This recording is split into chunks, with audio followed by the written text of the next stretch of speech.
숙박이 가능합니다. 와우! 뭐 6평? 야, 그건 너무 작아. 한 10평은 돼야 제대로 눕지.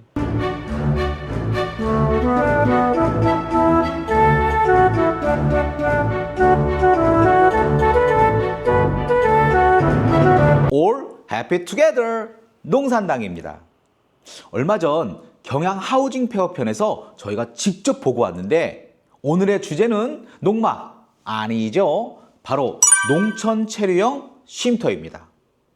오늘 이 시간에는 농막에 대한 기본적인 설명과 이어서는 농촌 체류형 쉼터에 대한 빠른 Q&A도 준비를 했으니까 끝까지 시청해 주시기 바랍니다. 먼저 농막에 관한 설명입니다.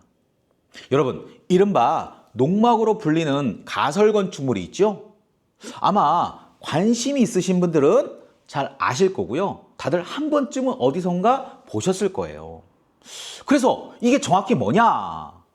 원래는 농지, 그러니까 밭 같은 곳에서 농사 일을 하다가 아유 힘들다 하고 잠시 휴식을 취할 수 있는 곳, 혹은 농기구 등을 보관하는 간이 건축물이 바로 농막입니다.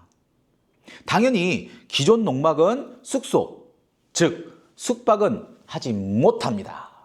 그러면 불법이거든요. 농막은 허가가 아닌 가설 건축물 축조 신고만 하면 설치가 가능하고요. 20제곱미터, 즉 6평 이하만 가능합니다. 만약 6평을 초과하면 일반 주택으로 정식 허가를 받아야 합니다. 농막은요, 주택 보유수에 포함되지 않고 세금도 당연히 주택이 아니기 때문에 양도소득세와 종합부동산세 대상이 아닙니다. 그래서 일반 별장을 지을 때보다 당연히, 아니 엄청나게 비용이 적게 들죠. 이런 이유로 농막을 별장처럼 사용하는 사람들이 많아졌고 관련 전문 기업들도 당연히 많이 생겨났습니다. 농업용 용지 내에서 수도 및 정화조 설치가 금지되는 곳도 있지만 지자체 조례에 따라 설치가 가능한 곳도 있습니다. 농막이라고 하지만 잘만 만들어 놓으면 정말 별장처럼 사용이 가능했습니다. 또 일부는요, 몰래 크기를 넓히는 사람들도 있었죠.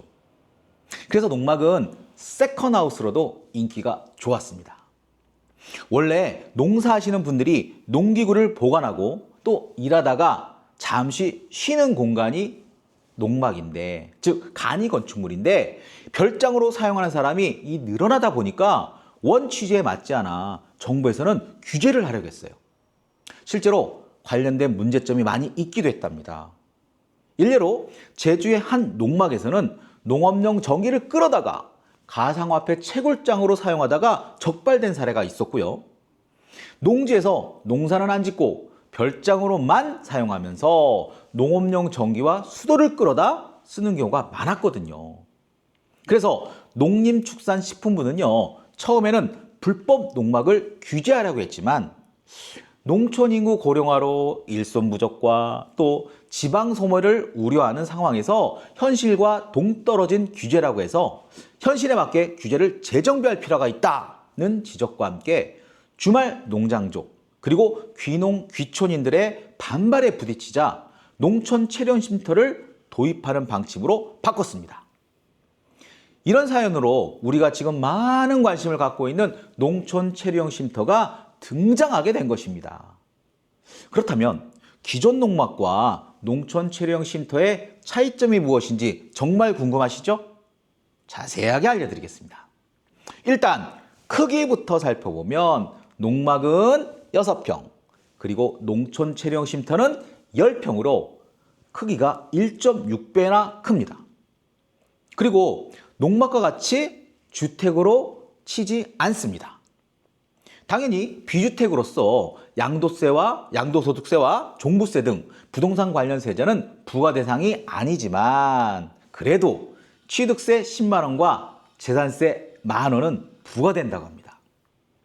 농막과 비교하여 농촌 체류형 쉼터의 가장 큰 차별성은 귀를 쫑긋하고 잘 들어보세요.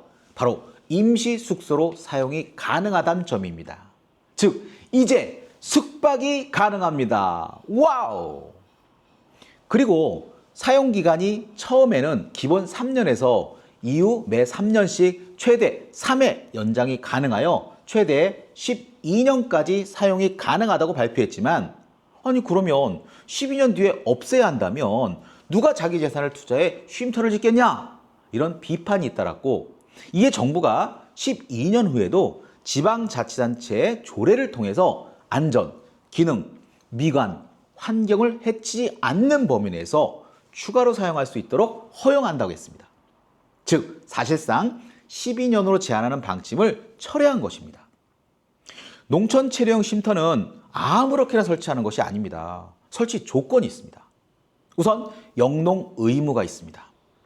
쉼터와 부속시설을 합산한 2배 면적의 영농을 해야 합니다. 그리고 제한 지역이 있어요. 집안이 약하다든지 또는 안전과 관련한 문제가 있는 곳은 설치가 불가능합니다. 그리고 기존 농막도 시행령 개정안 공포 후 3년간 그 기준을 충족한 농막에 한해서는 농촌 체류형 쉼터로 전환할 수 있도록 할 예정이라고 합니다. 농림축산식품부는요, 2024년 1월에 개정 공포된 농지법이 2025년 1월 시행될 예정임에 따라서 법률에서 위임한 사항 등을 담은 농지법 시행령 시행규칙 개정령안을 2024년 10월 29일부터 12월 9일까지 41일간 입법 예고를 했었습니다. 복잡하네, 그죠? 그런데 시행령이 뭐냐 이렇게 궁금하신 분들이 있을 것 같아요. 간단하게 설명드리겠습니다. 법은 국회에서 만들죠? 그런데 국회에서 일부 법에 대해서는 위임 입법을 합니다. 쉽게 말해서 큰 틀은 국회에서 만들고 세부적인 조항은 행정부, 즉 정부에 위임한다는 뜻입니다. 보통 경제적 상황이나 사회적 현상에 따라 자주 혹은 즉각적으로 바꿔줘야 하는 법들이 여기에 해당합니다. 그러니까 잘 참고하시기 바랍니다.